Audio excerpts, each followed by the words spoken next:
Now we will see the uses of different types of software. The first and the most important software is operating system. Operating system जो है वो सबसे important system software है. Operating system के बिना computer work नहीं कर सकता. Without operating system computer is useless. So operating system का क्या रोल होता है? ऑपरेटिंग सिस्टम कंप्यूटर की मेमोरी को मैनेज करता है, डेटा को प्रोसेस करता है एंड बाकी कंप्यूटर के अंदर जितने भी और सॉफ्टवेयर्स इंस्टॉल हुए हुए हैं एज वेल जितने भी हार्डवेयर्स अटैच हुए हुए हैं उन सबको कंट्रोल करता है, उनके बीच में कोऑर्डिनेट करता है, उनके बीच में एक इंटरफेस की तरह वर्क करता है. ऑपरेटिंग सिस्टम के बिना कंप्यूटर यूजलेस है. Types of operating system. Operating system जो है, आप जब कोई भी कंप्यूटर परचेज करते हो, कंप्यूटर परचेज किया है, लैपटॉप परचेज किया, तो ऑपरेटिंग सिस्टम ऑलरेडी इंस्टॉल हुआ आता है आपके कंप्यूटर के अंदर. अगर आप ऑपरेटिंग सिस्टम को चेंज कराना चाहो, जो आपके कंप्यूटर के अंदर इंस्टॉल हुआ है, आप वो नहीं कोई और का ऑपरेटिंग सिस्टम यूज़ करना चाहते हैं, तो आप अपने कंप्यूटर के अंदर ऑपरेटिंग सिस्टम्स को चेंज भी कर सकते हैं, अपग्रेड भी कर सकते हैं. 3 मोस्ट कॉमन ऑपरेटिंग सिस्टम्स जो पर्सनल कंप्यूटर्स के लिए यूज़ होते हैं वो है Windows, Mac OS and Linux. अब ऑपरेटिंग सिस्टम के फंक्शन क्या क्या होते हैं? ऑपरेटिंग सिस्टम कंप्यूटर के रिसोर्सेज को मैनेज करता है, मतलब ये कोऑर्डिनेट करता है मेमोरी के बीच में, प्रोसेसिंग, स्टोरेज एंड प्रिंटर्स के बीच में. It monitors the system performance, systems की परफॉर्मेंस को मॉनिटर करता है, एक सिक्योरिटी प्रोवाइड कराता है एंड कंप्यूटर को स्टार्ट करता है. ये एक यूज़र इंटरफेस की तरह काम करता है, एक इंटरफेस प्रोवाइड कराता है. It can be character user interface और ग्राफिकल यूज़र इंटरफेस. मतलब कि ऑपरेटिंग सिस्टम की हेल्प से ही यूज़र्स जो हैं वो कंप्यूटर से इंटरैक्ट कर पाते हैं. अगर ऑपरेटिंग सिस्टम नहीं होगा तो यूज़र के पास वे नहीं होगा, एक इंटरफेस नहीं होगा, तरीका नहीं होगा कंप्यूटर को ये बताने का कि उनको क्या काम करना है. ठीक है, 2 तरह के इंटरफेसेस हो सकते हैं, कैरेक्टर यूज़र इंटरफेस या graphical user interface. Character user interface में क्या होता है, आपको कंप्यूटर के अंदर कोई भी काम करना होता है तो आपको कमांड्स देने पड़ते हैं. ठीक है, और ग्राफिकल यूज़र इंटरफेस क्या होता है, उसमें आपको जस्ट माउस क्लिक का यूज़ करके, आप ग्राफिक्स बने हुए होते हैं, माउस क्लिक का यूज़ करके आप अपना काम कर सकते हैं. और तीसरा फंक्शन होता है ऑपरेटिंग सिस्टम का, ये एप्लीकेशंस को रन करता है through multitasking, foreground and background applications. मतलब ऑपरेटिंग सिस्टम की हेल्प से ही कंप्यूटर जो है एक बार में मल्टीटास्किंग कर सकता है, मल्टीपल टास्क्स को सेम टाइम पर परफॉर्म कर सकता है.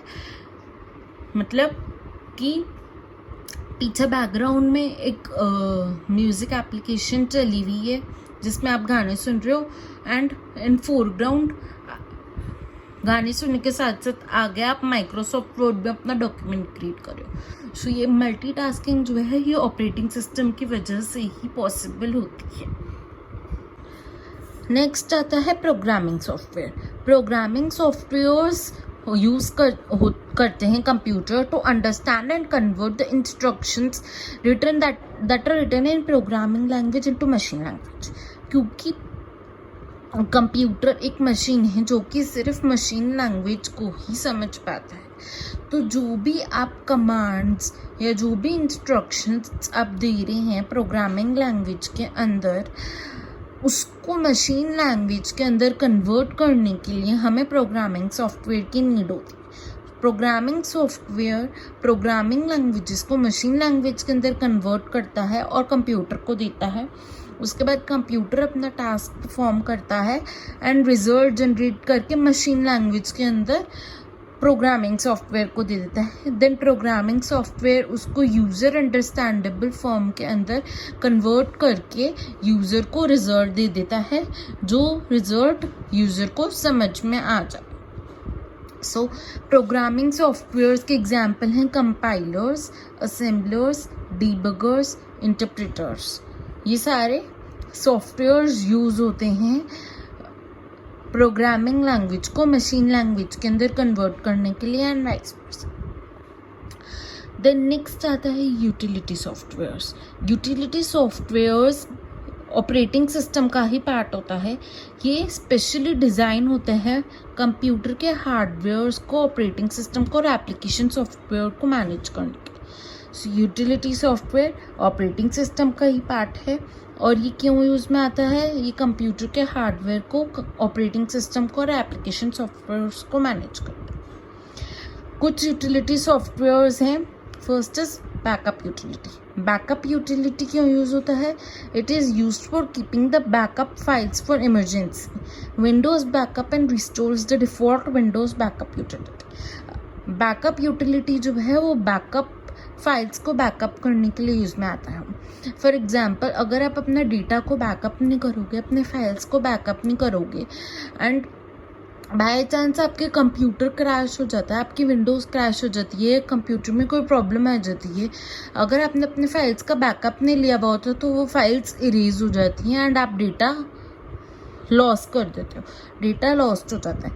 लेकिन अगर उसका बैकअप लिया हुआ हो तो आपकी फाइल्स आपको वापस से मिल सकती हैं, आप उन्हें वापस से रिस्टोर कर सकते हैं। नेक्स्ट आता है data compression program. Data compression program large files को स्मॉलर साइज के अंदर कंप्रेस कर देता है, कन्वर्ट कर देता है और देन उन फाइल्स को स्टोर करने के लिए लेस स्पेस की ज़रूरत होती है। WinZip and WinRAR are examples of this software. अगर हमें कोई फाइल्स किसको सेंड करनी होती है, अगर ईमेल करनी होती है, तो जिन फाइल्स की साइज़ बड़ी होती है वो ईमेल के थ्रू सेंड नहीं हो पाती, वो किसी भी मोड के थ्रू सेंड नहीं हो पाती। तो उन फाइल्स को स्मॉल साइज़ के अंदर कन्वर्ट करने के लिए, कंप्रेस्ड फॉर्म के अंदर कन्वर्ट करने के लिए डेटा कंप्रेशन प्रोग्राम्स यूज़ होते हैं। आप लार्ज फाइल्स को स्मॉलर साइज के अंदर कन्वर्ट कर दो and then you can send it to others. उसके लिए फिर उन्हें लेस स्पेस की ज़रूरत पड़ती है। नेक्स्ट आता है डिस्क डिफ्रेगमेंटर। कंप्यूटर की मेमोरी जो है वो डिफरेंट स्मॉल ब्लॉक्स के अंदर डिवाइड हुई होती है, ठीक है। अब फाइल्स जो है वो सेव कैसे होती है? जैसे ये सपोज ये कंप्यूटर की मेमोरी है, ये डिफरेंट ब्लॉक्स के अंदर वो डिवाइडेड है। फर्स्ट ब्लॉक के अंदर 2 GB की स्पेस है जिसमें फाइल 1 सेव है। सेकंड ब्लॉक के अंदर 2 GB की स्पेस है जिसमें थर्ड फाइल नंबर 3 सेव है। थर्ड ब्लॉक के अंदर 2 GB की स्पेस है जिसमें फाइल 2 सेव। अब फॉर एग्जाम्पल फाइल 3 को हमने रिमूव कर दिया, फाइल 3 को हमने डिलीट कर दिया क्योंकि हमें उस फाइल की नीड नहीं है। अब हमने एक फाइल 4 क्रिएट की जिस फाइल की साइज है 6 GB। तो कंप्यूटर क्या करेगा? बाय डिफ़ॉल्ट वो पहले तो फाइल 4 की 2 GB पार्ट को, मतलब जितना कंटेंट 2 GB के बराबर हो उसको इस वाले ब्लॉक में सेव कर देगा और बाकी वो नेक्स्ट ब्लॉक्स में सेव कर देगा जो नेक्स्ट अवेलेबल फ्री स्पेसेस है। फाइल 3 को हमने यहाँ से डिलीट कर दिया तो ये वाला मेमोरी ब्लॉक जो है ये फ्री हो गया। तो कंप्यूटर क्या करता है? बाय डिफ़ॉल्ट जो पहला फ्री मेमोरी ब्लॉक उसे दिखता है उसके अंदर वो फाइल को सेव कर देता है। तो इससे क्या होती है? फाइल्स जो है वो डिसकंटिन्यूस वे में सेव होती हैं। पहले फाइल 1 सेव हो रही है, फिर फाइल 4 का थोड़ा सा सेव हो रहा है, देन फाइल 2 है, then next part of file 2 GB of file 4 save हो रही है, then 2 GB of file 4 save हो रही है। तो इससे अगर हमें फाइल 4 को खोलना होगा तो फाइल 4 को ओपन होने में स्पीड जो है स्लो हो जाएगी, बिकॉज पहले कंप्यूटर मेमोरी पड़ेगा, उस फाइल 1 मिली नहीं है, फाइल 2 मिली, आधी यहाँ से उठा ली, आधी फाइलें लोड होगी, फिर बीच में फाइल 2 आ गई तो उसकी लोडिंग स्पीड स्लो हो जाएगी, देन उसको मिलेगी फाइल 4 वापस मिलेगी तो वो उसको लोड करेगा। तो इस वजह से कंप्यूटर की स्पीड काम करने की स्लो हो जाती है। इस प्रॉब्लम को सॉल्व करने के लिए डिस्क डिफ्रेगमेंटर का यूज़ होता है। डिस्क डिफ्रेगमेंटर एक सिस्टम सॉफ्टवेयर है जो कि फाइल्स को कंप्यूटर मेमोरी के अंदर कंटिन्यूस ब्लॉक्स और कंटिन्यूस फ्रेगमेंट्स में सेव करता है और कंप्यूटर की परफॉर्मेंस को इम्प्रूव करता है। नेक्स्ट एंड लास्ट आता है वायरस स्कैनर। वायरस स्कैनर एक सॉफ्टवेयर है जो कि कंप्यूटर को स्कैन करता है वायरस चेक करने के लिए कि कंप्यूटर के किसी भी फाइल और फोल्डर में कोई वायरस तो नहीं है। जब भी आप कोई पेन ड्राइव या हार्ड डिस्क कंप्यूटर के अंदर इंसर्ट करते हो तो उस डिस्क को ओपन करने से पहले वायरस स्कैनर जो है उस डिस्क को स्कैन करता है कि उसमें कोई वायरस तो नहीं है। अगर कोई वायरस होता है तो पहले उस वायरस को रिमूव करता है, उसके बाद ही आप उस डिस्क को अपने कंप्यूटर में ओपन कर सकते हो। सो वायरस स्कैनर को हम एंटीवायरस सॉफ्टवेयर भी बोल सकते हैं।